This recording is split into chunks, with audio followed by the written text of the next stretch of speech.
정말 착하고 의로운 사람이 도저히 이해할 수 없는 고통을 겪을 때 우리 마음속에선 이런 질문이 떠오르죠. 아니, 왜? 욥기는 바로 이 아주 오래된 질문의 한가운데에 우리를 데려다 놓습니다. 오늘은 욥의 첫 번째 친구 엘리바스의 논리를 통해서 이 질문에 대한 한 가지 대답을 살펴보고 또 그 생각에 어떤 한계가 있는지를 한번 깊이 파고 들어보겠습니다. 자, 오늘 우리가 파헤쳐볼 핵심 질문 바로 이겁니다. 고난은 과연 항상 죄 때문에 받는 벌일까요? 엘리바스는 그렇다라고 아주 확신에 차서 말하죠. 그의 단단한 논리가 어떻게 만들어지는지, 그리고 그 완벽해 보이는 논리에 균열이 생기는 지점은 어딘지 지금부터 저랑 같이 한번 따라가 보시죠. 먼저 엘리바스라는 인물부터 좀 살펴볼게요. 욥의 세 친구 중에서 가장 먼저 입을 연 사람인데요. 이 사람이 당시에 아주 정통적인 신학을 대표한다고 볼 수 있어요. 그게 뭐냐? 바로 응보신학입니다. 아주 간단하고 명료해요. 뿌린 대로 거둔다. 딱 이겁니다. 인과 응보. 착한 일하면 복받고 나쁜 짓 하면 벌 받는다는 거. 어찌 보면 우리한테도 굉장히 익숙한 생각이잖아요? 바로 이 구절이 엘리바스 논리의 심장이라고 할 수 있습니다. 생각하여 보라, 죄 없이 망한 자가 누구인가? 이 질문 가만히 들어보면 진짜 궁금해서 묻는 게 아니죠. 그런 사람은 절대로 없다는 아주 강한 확신이 담긴 주장이잖아요. 한마디로 욥, 네가 지금 이렇게 고통받는 건 다 이유가 있는 거야 라고 아주 날카롭게 찌르는 거죠. 여기서 엘리바스가 쓰는 단어들을 보면요. 이게 얼마나 정교한 논리인지 알 수 있어요. 죄 없이라고 번역된 히브리어 나키는 순전하고 흠이 없다는 뜻이에요. 그리고 망하다로 번역된 아바드는 그냥 힘든 정도가 아니라 완전히 파멸하고 사라지는 걸 의미하거든요. 그러니까 엘리바스의 논리는 이런 거예요. 지금 욥 네가 아바드, 즉 멸망하고 있다면 넌 결코 나키, 즉 순전할 리가 없다. 이건 뭐 수학 공식처럼 딱 맞아 떨어지는 거죠. 그리고 엘리바스는 이 주장을 더 확실하게 하려고 우리에게 아주 익숙한 비유를 가져옵니다. 바로 농사예요. 악이라는 씨앗을 밭에 갈고 독이라는 씨앗을 뿌리는 사람이 뭘 거두겠냐는 거죠. 당연히 그 열매를 거두지 않겠냐. 이 강력하고 단순한 비유를 통해서 욥의 고난은 그가 숨겨놓은 어떤 죄악의 당연한 수확물이라고 계속해서 압박하는 겁니다. 자, 이제 엘리바스 논리의 두 번째 단계로 넘어가 볼게요. 이번에는 인간이 얼마나 연약한 존재인지, 그리고 하나님은 얼마나 절대적으로 거룩하신 분인지를 극적으로 대비시킵니다. 왜냐하면 혹시라도 욥이 나는 잘못한 게 없다고 주장할 그 가능성 자체를 아예 처음부터 막아버리려는 거죠. 이 질문 좀 보세요. 인생이 어찌 하나님보다 의로울 수 있겠느냐? 이건 대답을 바라는 질문이 아니죠. 엘리바스는 인간과 하나님 사이에는 건널 수 없는 어마어마한 간극이 있다고 강조하는 겁니다. 혹시라도 욥이 이 마음속으로 나는 억울해 라고 생각할까 봐 어떤 피조물도 창조주 앞에서 자신의 결백함을 주장할 수 없어 라는 논리로 미리 쐐기를 박아버리는 거예요. 이 표를 보면 그 엄청난 차이가 한눈에 들어옵니다. 하나님은요, 심지어 천사들조차 온전히 믿지 않으실 정도로 절대적으로 거룩하고 완전하신 분이에요. 그런데 인간은 어떻습니까? 바테이 호메르, 말 그대로 진흙으로 만든 집에 사는 존재예요. 티끌이 기초이고 하루살이처럼 그냥 훅 불면 부서져 버리는 그런 연약한 존재라는 거죠. 이런 인간이 어떻게 감히 완전하신 하나님 앞에서 나는 깨끗하다고 주장할 수 있겠냐는 겁니다. 자, 그런데 이제 엘리바스가 갑자기 방향을 좀 바꿉니다. 계속 비난만 하다가 이제 조언을 하기 시작해요. 욥의 고난을 최종적인 형벌이 아니라 하나님이 주시는 일종의 교훈적인 징계로 다시 해석하는 거죠.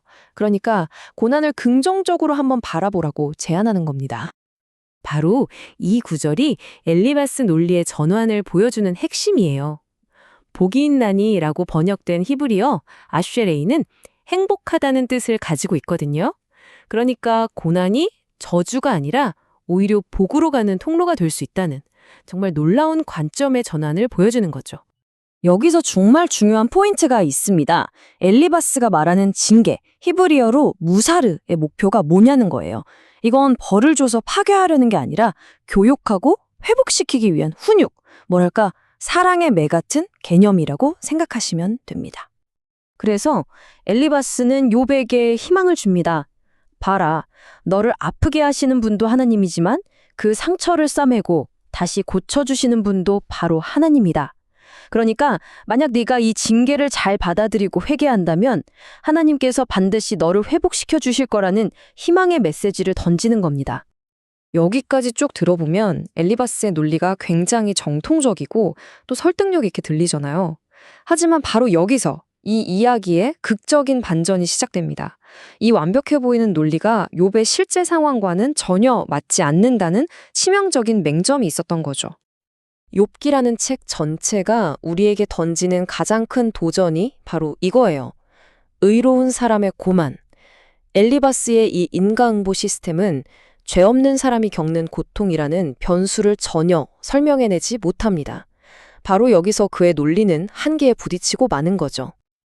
이 표를 보면 그 충돌이 아주 명확하게 보이죠? 한쪽엔 엘리바스의 깔끔한 공식이 있고 다른 한쪽엔 욥기 서두에 제시된 정말 어지럽고 복잡한 현실이 있는 거예요. 이 둘이 정면으로 꽝 부딪히는 겁니다. 그리고 결정적으로 하나님께서 직접 욥을 온전하고 정직하다고 인정하셨잖아요. 바로 이 한 문장이 엘리바스가 그렇게 공들여 쌓아 올린 완벽한 논리의 탑을 그냥 와르르 무너뜨리는 결정적인 한 방이 되는 겁니다. 이 점은 우리가 확실히 해둘 필요가 있어요. 첫째, 욥의 의로움은 하나님이 보증하셨습니다. 둘째, 그의 고난은 땅의 죄 때문이 아니라 하늘에서 일어난 시험에서 비롯됐죠. 그리고 가장 궁극적인 예로 죄가 단 하나도 없으셨던 예수 그리스도께서 겪으신 고난은 대속이라는 아주 특별한 목적을 위한 것이었잖아요. 이 모든 예는 고난과 죄를 1대1로 연결하는 엘리바스의 신앙 모델이 틀렸다는 걸 보여줍니다. 그렇다면 엘리바스의 말이 전부 다 틀린 걸까요? 꼭 그렇지는 않아요. 그의 관점은 분명히 부분적인 진리를 담고 있습니다. 하지만 궁극적으로는 완전하지 않다는 거죠. 그래서 우리는 고난을 좀 더 넓고 깊은 시각으로 바라볼 필요가 있습니다. 핵심은 바로 이거예요. 엘리바스의 실수는 그의 신학 자체가 틀렸다기보다는 그 신학의 적용에 문제가 있었던 겁니다. 그는 모든 고난의 원인을 죄라는 단 하나의 틀에 끼워 맞추려는 오류를 범한 거죠. 하나님의 더 크고 신비롭고 주권적인 목적이 있을 수 있다는 사실을 간과한 겁니다. 성경이 우리에게 보여주는 고난의 그림은 훨씬 더 복잡하고 다채롭습니다. 이 슬라이드를 한번 보세요. 고난은 단순한 흑백 논리가 아니에요. 깊은 신비에 가깝죠. 때로는 징계일 수 있고, 때로는 믿음을 연단하는 시험일 수도 있고, 아니면 하나님의 영광을 드러내기 위한 것일 수도 있습니다. 심지어 그 이유를 우리가 감히 짐작조차 할 수 없는 하나님의 더 큰 계획의 한 조각일 수도 있는 거고요. 엘리바스의 논리를 통해서 우리는 정말 중요한 교훈 하나를 얻습니다.